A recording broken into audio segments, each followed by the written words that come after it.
Welcome to DIY Solar Homestead. We got a snowstorm coming in here in Lower Michigan. If you heard the weather about Chicago, then you know we get it right after them. Isn't that wonderful? I am not going to clear solar panels off before going to work. That's amazing. It is beautiful, but I will clear them off. Hey, that's better.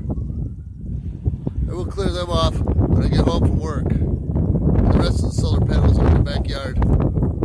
So, David Schlotthauer says we're probably going to get 6 to 15 inches. We're on the edge of one of the lines for the difference of 15 and 6. So we'll see what happens. I think we'll get about 7 or 8. All right. Thanks for tuning in. And have a nice snowy day.